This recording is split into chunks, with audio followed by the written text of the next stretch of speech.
sudah mendapatkan nih indikasi geografis pada produk asli. Storytelling dari destinasi itu, produk-produknya itu apa saja storytellingnya.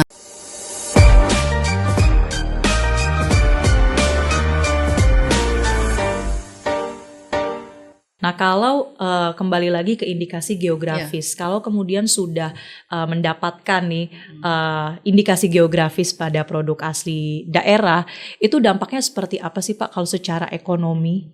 Ya tentu karena sudah diproteksi, maka bisa dipastikan kalau apalagi indikasi geografis, begitu mendapatkan sertifikat, maka biasanya harga produk itu naik. Ya itu karena ada memang turis ataupun wisatawan, apalagi dari mancanegara, mereka akan mencari otentiknya suatu produk. Ya, dan indikasi geografis itu produknya bersifat premium. Tadi seperti kopi Gayo. Kopi Gayo itu dikembangbiakkan di 3 kabupaten.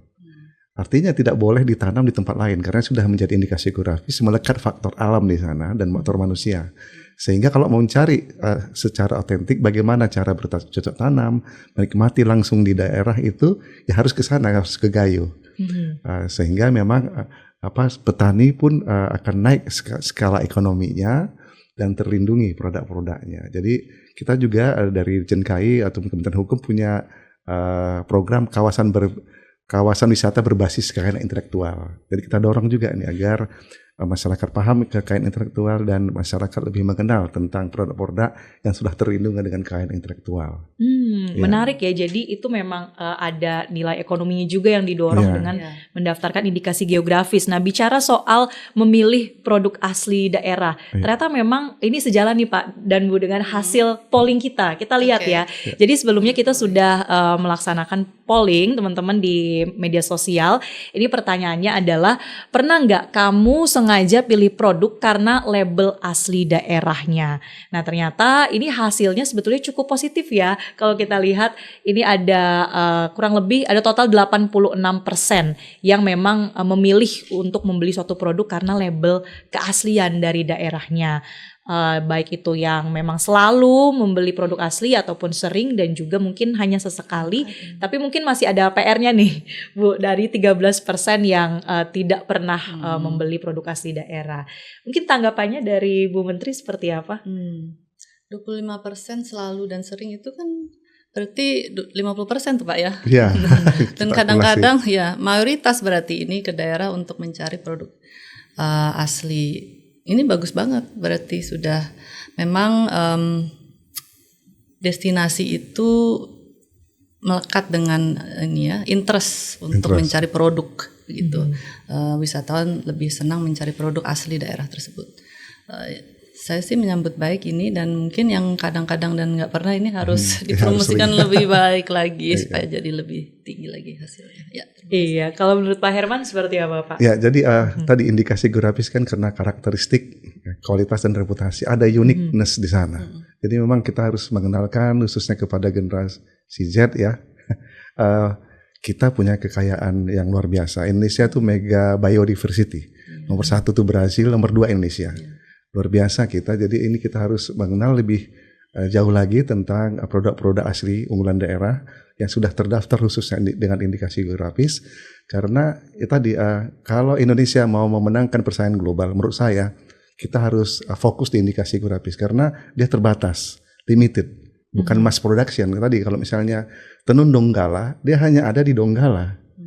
Bawang goreng Palu dia hanya ada di Palu, misalnya seperti itu kan Palu atau Donggala hanya berapa. Kopi Kintamani hanya ada di Kintamani, sehingga dia tidak harus diproduksi secara massal, tapi limited, tapi harganya premium. Nah, dengan demikian tidak akan bisa disaingi oleh produk-produk lain di luar negeri karena hanya ada di daerah tersebut.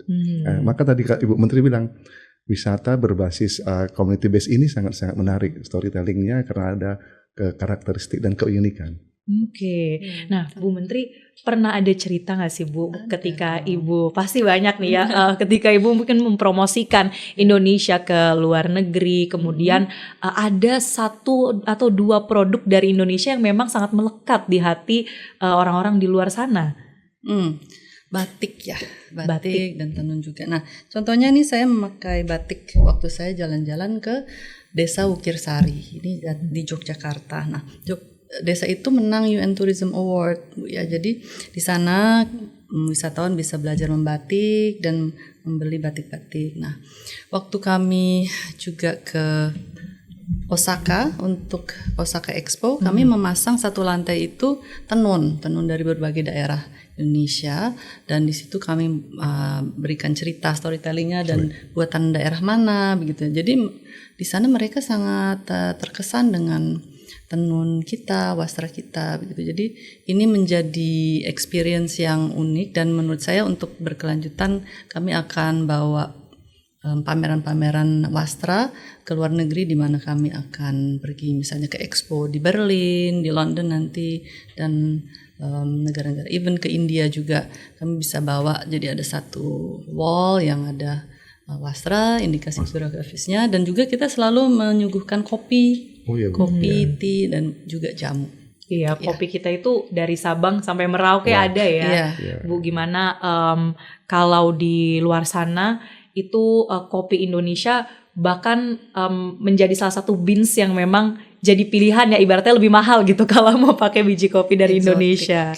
Nah, lagi-lagi Pak, kalau berbicara soal indikasi geografis itu kan ada nilai budaya di baliknya, ada usaha dari para petani misalnya untuk produk-produk hortikulturanya, kemudian juga ada pengetahuan di baliknya, ada wisdom dari masyarakat setempat.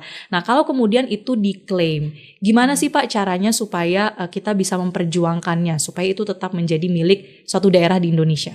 Ya, jadi kekayaan intelektual itu rezim hukumnya adalah delik aduan.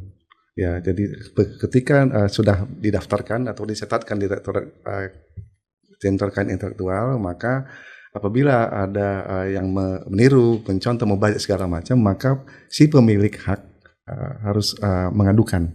Jadi kepada pihak berwajib, bisa kepada Dirjen KI ataupun kepada aparat penegak hukum untuk diproses.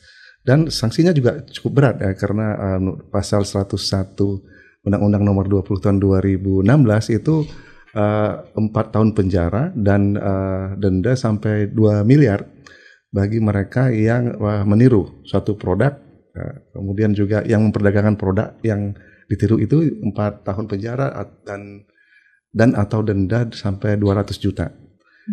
Itu terkait dengan proteksinya. Namun itu berupa delik aduan. Ini penting masyarakat tahu tentang hal ini. Tapi menarik tadi yang mengenai ini, mengenai kopi, perlu kami sampaikan informasi bahwa paling banyak indikasi geografis Indonesia sekarang yang terdaftar itu adalah kopi, sekitar 60-an jenis kopi. 60 dari 200, sekitar 218. 218. Ya, wow, lumayan besar tuh Pak ya persentasenya. Ya. Kalau kemudian yang kredit nanti batik dan tenun. Dan tenun yang paling menurut kami yang tercatat ya, yang sangat intens untuk mendaftarkan kekayaan indikasi geografisnya adalah Provinsi Nusa Tenggara Timur. Itu tiap kabupaten, ya tiap kabupaten sudah ada itu tenun yang bersertifikat indikasi geografis. Dan luar biasa ya, kita lihat macam tenun Sika itu harganya kan luar biasa Bu ya, iya kan dari bahan kapas itu ya, benangnya itu, dan kualitasnya cukup baik. Iya, seperti tadi ya Bu, di NTT tenunnya ini cantik-cantik motifnya, dan ternyata memang setiap kabupaten tuh punya ciri khasnya ya. Apa sih Bu kesan dari mungkin masyarakat adat atau masyarakat, misalnya kalau kita ambil contoh NTT tadi, ketika mereka tahu bahwa produk mereka ini sangat dihargai loh di dunia. Ada ceritanya nggak Bu? Ceritanya, saya waktu itu waktu libur lebaran ke NTT di Pulau Sumba. Nah, saya pergi ke 2 desa namanya Praijing dan Watu Karere.